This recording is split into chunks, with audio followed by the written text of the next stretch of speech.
امام حسن کا بھی دن منانا چاہیے کہ نہیں؟ بھائیو، امام حسن رضی اللہ تعالیٰ عنہ، آپ کو پتہ ہے یہ کائنات کا وہ عظیم شخص ہے، حسن ابن علی، وہ عظیم ہستی ہے جس نے تاج چھوڑ دیا، تخت چھوڑ دیا، پر نبی پاک کی امت کو جوڑ دیا۔ نبی کریم نے ان کو اپنے ساتھ بٹھا کے کہا تھا، صحیح بخاری میں موجود ہے، کہا یہ میرا بیٹا حسن سید ہے، یا مسلمانوں کی دو جماعتیں لڑیں گی تو یہ صلح کرائے گا۔ حضرت امام حسن نے تخت چھوڑا، تاج چھوڑا، لیکن مسلمانوں کو آپس میں اتنی بڑی قربانی، اتنی بڑی قربانی۔ امام حسن نے پوری حکومت چھوڑ دی، پوری حکومت۔ اتنا بڑا سخی کم آپ کو ملے گا جو سخاوت کرے اور نبی کی امت کو بچائے صلی اللہ ہو۔ یہ بات بیان نہیں ہوتی۔ جو آل محمد کی محبت میں دنیا سے گیا وہ سادہ نہیں گیا، وہ تو شہادت کی موت مرا ہے۔ خوشی جب انسان کو ملے تو اسلام سپورٹ کرتا ہے کہ اس کا اظہار کرو، تمہارے چہروں سے، طبیعتوں سے خوشی چھلکے۔ حضور کے ہاں امام حسن کی جب ولادت ہوئی، نواز سے تشریف لائے تو مسرت کا وقت آیا نا خوشی کا، تو سرکار دو عالم علیہ السلام نے نا ان کے سر سے بال اتروائے، کہ چانڈا کھیدا ہے پنجابی جی۔ حضور نے بال اتروائے تو ترازو کے ایک پلڑے میں وہ بال رکھے اور دوسرے میں چاندی رکھی، اور بالوں کے وزن کے مطابق چاندی تول کے اللہ کے رستے میں خیرات فرمائی۔ آپ اس بات کو سمجھیں، پھر ایک دفعہ سمجھیں، نوجوان جو روز سوال پوچھتے ہیں نا میلاد کا، وہ ضرور توجہ کریں۔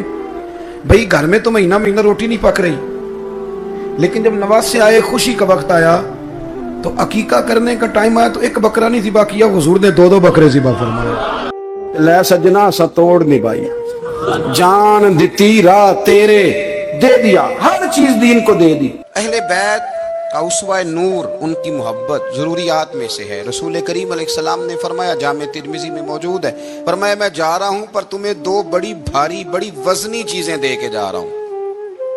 صحیح ستہ کی روایت، دو وزنی چیزیں تمہارے بیچ چھوڑ کے جا رہا ہوں، اگر ان کو تھام کے رہو گے تو کبھی گمراہی تمہارے پاس نہیں آئے گی۔ یا رسول اللہ وہ کون کون سی؟ فرمایا ایک اللہ کی کتاب دے کے جا رہا ہوں اور دوسرا اپنا خاندان دے کے جا رہا ہوں۔ اگر اہل بیت نبوت کو تھامے رہو گے، ہمارے بزرگوں نے لکھا ہے کہ یہ جو حضور نے کتاب اللہ اور پھر اپنی اہل بیت کا تذکرہ فرمایا، تو اس کا مطلب یہ ہے کہ تھیوری دیکھنی ہوئی تو قرآن دیکھنا، اور پریکٹیکل دیکھنا ہوا تو علی اور فاطمہ کو دیکھنا، حسن اور حسین کو دیکھنا، ان کو دیکھنا۔ نبی کریم علیہ السلام کے اہل بیت منارہ نور ہیں، ان کی محبت، ان کا پیار کیوں بھلا؟ اس لیے کہ یہ وہ خوبصورت لوگ ہیں جن کو خود میرے نبی پاک نے تراشا ہے۔ ان کی سیرت میں جتنے رنگ ہیں وہ رسول کریم نے خود بھرے ہیں۔ ان کی ایک ایک بات کا خیال نبی پاک نے رکھا ہے۔ حضور نے از خود انہیں اپنی صحبت عطا کی ہے۔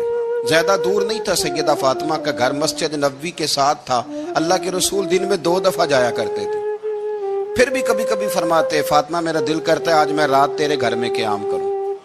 تو سیدہ فاطمہ الزہرا فرماتی ہیں کہ آمنہ کے لال اس طرح بھی میرے گھر میں قیام کرتے تھے کہ حضور چارپائی پہ لیٹتے تھے تو ایک کندھے پہ امام حسن کا سر ہوتا تھا اور دوسرے پہ امام حسین کا سر اقدس ہوتا تھا، اور فرماتی ہیں رات کو کبھی حسنین کریمین دودھ مانگتے تو میں اٹھتی دودھ دینے کے لیے، تو حضور فرماتے لیٹ جاؤ، آج میرے ساتھ سوئے ہیں تو دودھ بھی میں ہی پلاؤں گا۔ تو محبوب اٹھتے ان کے لیے دودھ لاتے برتن سے نکال کے۔ حضور نے انہیں وقت دیا اور پھر ان کی چھوٹی چھوٹی چیزوں کا خیال رکھا۔ صحیح بخاری میں موجود ہے، تربیت پر توجہ دی۔ امام حسین تشریف لائے، ابھی عمر مبارک 7 سال کے قریب تھی۔ مسجد نبوی میں صدقے کی کھجوروں کا ڈھیر لگا ہوا تھا۔ چھوٹا بچہ جو ہوتا ہے نابالغ، اس پر شریعت کے احکامات نہیں آتے۔ صدقے کی کھجوروں کا ڈھیر تھا مسجد نبوی میں۔ یہ تربیت ہے، یہ ٹریننگ ہے جو اللہ کے محبوب نے خود انہیں عطا فرمائی۔ صدقے کی کھجوروں کا ڈھیر تھا۔ امام حسین حضور کے ساتھ آئے تو امام علی مقام نے ایک کھجور اٹھا کے منہ میں رکھ لی۔ شارحین نے لکھا ہے لگتا یہ ہے کہ کئی دنوں کی بھوک تھی، کیونکہ یہ فاقہ اہل بیت کا بڑا محبوب ہے۔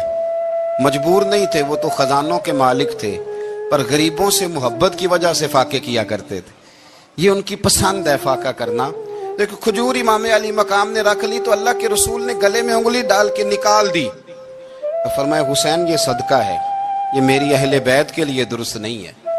حضور نے خود تربیت کی، اور پھر سیدہ فاطمہ الزہرا نے نا اپنے بچوں کو تراشا، ان پر محنت کی۔ میں اکثر گزارش کرتا ہوں دوستوں سے، میں کہتا ہوں کربلا کا واقعہ کوئی حادثاتی نہیں ہے، اس کے پیچھے پوری ایک لاجک ہے، اس کے پیچھے پورا ایک فلسفہ ہے۔ ایسے ہی کوئی آدمی 3 دن بھوکا پیاسا رہ سکتا ہے؟ کسی آدمی کو صبح اس نے کھانا کھایا اور شام تک کھانا نہ ملے تو ٹانگیں کانپتی ہیں۔ رمضان المبارک میں عبادت کی نیت سے روزہ رکھنے والے بھی شام کو بڑے پریشان ہو جاتے، اور مسلسل 3 دن کھانا نہ کھایا جائے اور پانی نہ پیا جائے، اور حال یہ ہے کہ وہی آدمی تلوار لے کے میدان میں نکلے اور اس کی حالت یہ ہو کہ لوگ اس کے آگے دوڑنا شروع کر دیں، ہزاروں کی فوجیں تاب نہ لا سکے۔ علی کا گھر بھی وہ گھر ہے کہ جس گھر کا ہر ایک بچہ جسے دیکھو وہی شیر خدا معلوم ہوتا ہے۔ سیدہ فرماتی ہیں میرے گھر میں مہینہ مہینہ چولہا نہیں جلا، مہینہ مہینہ چولہا۔ 3 روزے رکھے سیدہ فاطمہ نے، مولا علی نے، امام حسن نے، امام حسین نے، اور تینوں دن افطار کے وقت فقیر مانگنے آ گیا تو کھانا وہاں دے دیا۔ آپ کا کیا خیال ہے جو بے صبر آدمی ہو وہ کربلا میں جا کے لڑے گا، جس کو عادت ہی نہ ہو بچپن سے؟ امام راضی کہتے ہیں کہ سیدہ فاطمہ الزہرا رضی اللہ تعالی عنہ کے دونوں شہزادے حسنین کریمین بیمار ہو گئے تو سیدہ نے منت مانگی کہ بچوں کو شفا ہوگی تو 3 روزے رکھوں گی۔ شفا ہو گئی، روزے بھی رکھ لیے۔ اور جب مولا علی شیر خدا روزہ رکھنے کے لیے بیدار ہوئے، سیدہ فاطمہ الزہرا بیدار ہوئی تو امام حسن اور حسین بھی اٹھ گئے۔